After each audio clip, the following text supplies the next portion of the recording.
En la unidad 3 vamos a trabajar sobre la relación entre la luz y otras disciplinas artísticas. En las artes visuales, pintura, escultura, instalación, etc.,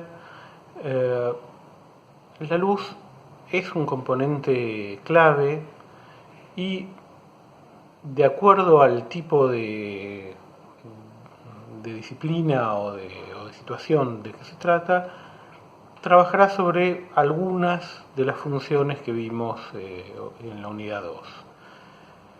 En el caso de la luz en la exhibición de las artes visuales, fundamentalmente el objetivo es que las obras se vean y se vean correctamente en relación con su entorno.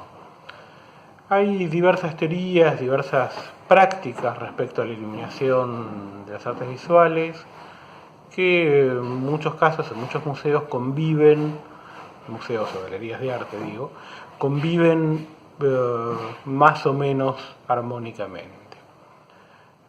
Hay quienes plantean que la luz lo único que debe hacer es eso, es permitir que la obra sea vista por el espectador y por lo tanto que debe de alguna manera intervenir lo menos posible en la forma en que se percibe esta obra. En el otro extremo hay diseñadores de iluminación que plantean una intervención directa sobre la obra.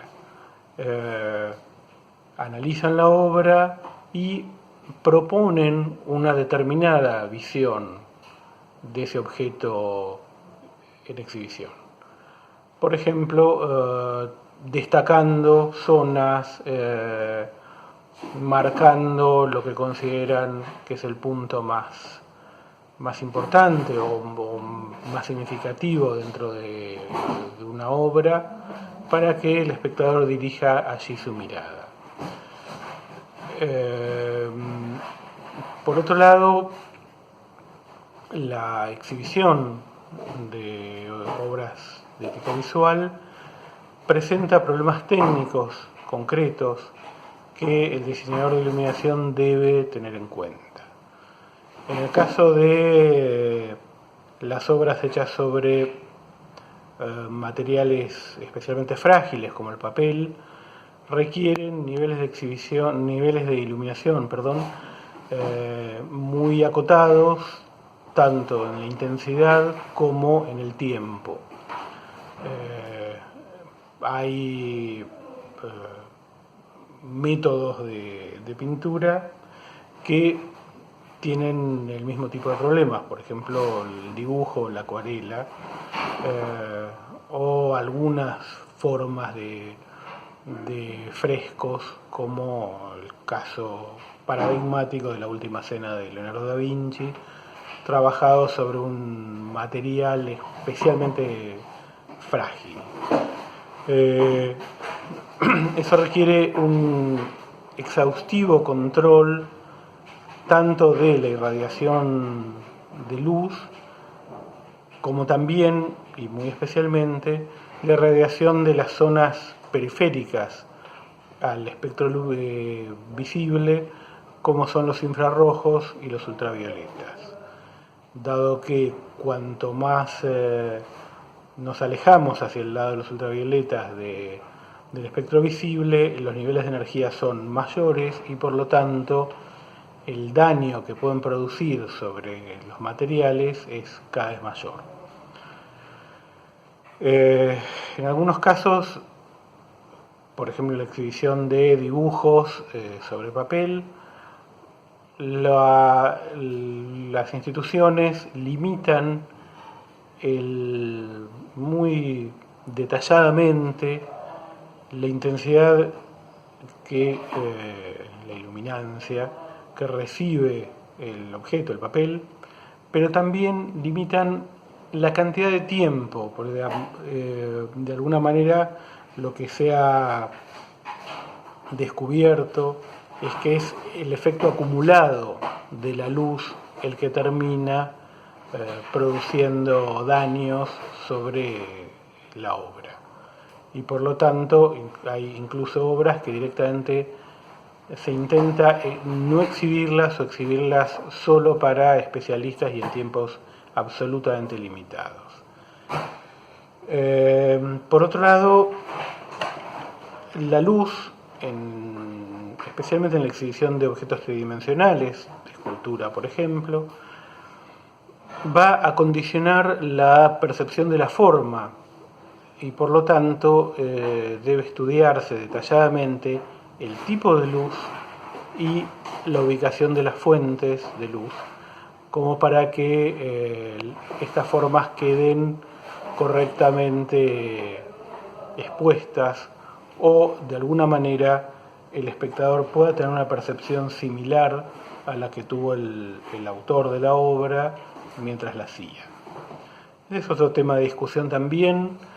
En tanto la percepción del color obviamente depende del color de la luz, esto ya lo hemos visto, y por lo tanto si el autor de la obra trabajó con un determinado tipo de luz, sería recomendable que se exhiba con este mismo tipo de luz en el momento de que el espectador toma contacto con la obra.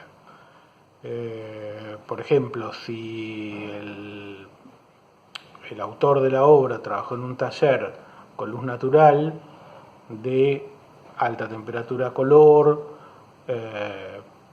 por ejemplo con luz difusa, tendríamos que pensar que si la exhibimos con una luz de baja temperatura color y con luz directa, lo que va a percibir el espectador va a ser diametralmente distinto a lo que el autor vio mientras producía la obra. Asimismo, en el diseño de la iluminación de una exhibición debe tenerse en cuenta la relación entre la obra y su entorno. Y ahí también hay teorías o formas de trabajar bastante distintas.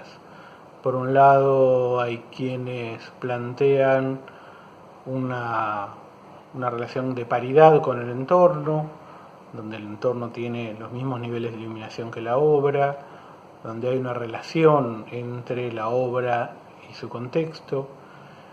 Y por otro lado, en otras situaciones se plantea que la obra quede como aislada de su contexto, por ejemplo, trabajando con salas negras, sin iluminación general, sino solo con iluminación puntual sobre las obras, que las deja como flotando en un contexto menos significativo.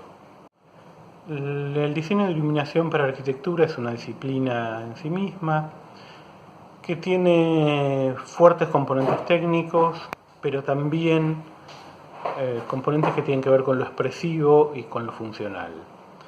El diseñador de iluminación de arquitectura debe pensar, por un lado, en cuestiones que tienen que ver con la sustentabilidad energética, con la facilidad de instalación y de mantenimiento, con la permanencia en el tiempo, con el hecho de que, a diferencia de la iluminación teatral o audiovisual, las instalaciones de arquitectura son instalaciones que permanecen y que deberían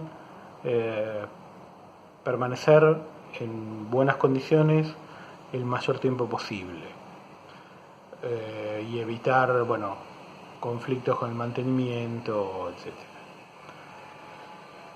Pero más allá de esta cuestión técnica, que se resuelve más desde la ingeniería que desde el diseño, la iluminación de arquitectura trabaja sobre la relación entre el habitante del espacio y las formas de la arquitectura. Por un lado para destacarlas, para interpretarlas, pero por otro lado también para destacar cuestiones funcionales. La iluminación de la arquitectura señala, crea recorridos, permite percibir el espacio y que el espacio tenga una influencia emocional sobre su habitante. En definitiva, la luz es un fuerte elemento organizador del espacio arquitectónico y este es uno de los elementos fundamentales en el trabajo de diseño. En las artes visuales, la luz puede tener una función distinta a la que vimos anteriormente de destacar una obra o de permitir la visualización de una obra. En algunos casos la luz es la obra. El trabajo del artista visual usa como material la luz. Hay artistas que trabajan con la luz como su material más importante, como es el caso de James Turrell o Lafur Eliasson, y hay artistas para los cuales la luz es uno de los materiales, uno de los objetos sobre los cuales trabajan. La actividad que haremos para esta unidad será investigar a distintos artistas justamente para ver cuál es la utilización de la luz que ellos hacen.